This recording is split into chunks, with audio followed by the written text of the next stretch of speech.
Hello, hi, friends. Welcome back to my channel. రండి friends, ఒక మంచి దయ్యం కథ విందాం.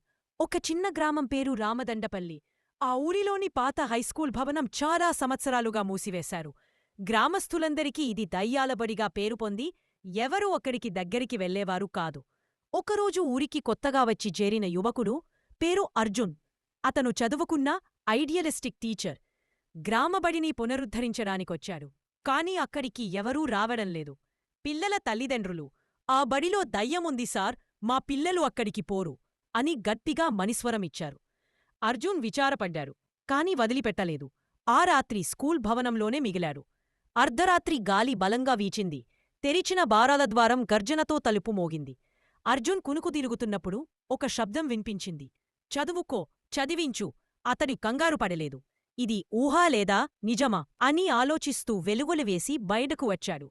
బ్లాక్ బోర్డ్ మీద స్పష్టంగా తెల్ల చిరునవ్వుతో రాసి ఉంది, "పిల్లలు చదవాలి, అదే నా వాక." అర్జున్కి అర్థమైంది ఇది మంచి దయ్యం. ఆ స్కూల్లో గతంలో పనిచేసిన సుశీలమ్మ అనే టీచర్ ఆ భవనంలోనే మృతి చెందారు. ఆమె ఆత్మ అక్కడే మిగిలిపోయింది. ఎందుకంటే ఆమె చిన్నారులకి చదువు చెప్పాలన్న తపన ఆమెను పరిమళంగా మిగిల్చింది. అర్జున్ వెంటనే ఊరివాళ్లకి చెప్పాడు, "ఇక్కడున్నది భయపడే దెయ్యం కాదు. ఇది మంచి దెయ్యం, పిల్లల భవిష్యత్తు కోసమే ఎదురుచూస్తోంది." మెల్లగా పిల్లలు బడికి రాగలిగారు. రోజురోజుకి స్కూల్ నిండిపోతోంది. పాత బడిలో కొత్త వెలుగు కనిపించింది. రాత్రి 12 గంటలైనా బ్లాక్ బోర్డ్పై చాక్తో రాసిన చిన్న పాఠాలు కనిపించేవి. ఎవరూ రాయలేదని తెలుసు. సుశీలమ్మ వాక నెరవేరింది. మీకు వీడియో నచ్చినట్లయితే ప్లీజ్ వీడియోకి లైక్ చేసి షేర్ చేయండి. మా ఛానల్కి తప్పకుండా సబ్స్క్రైబ్ చేసుకోండి.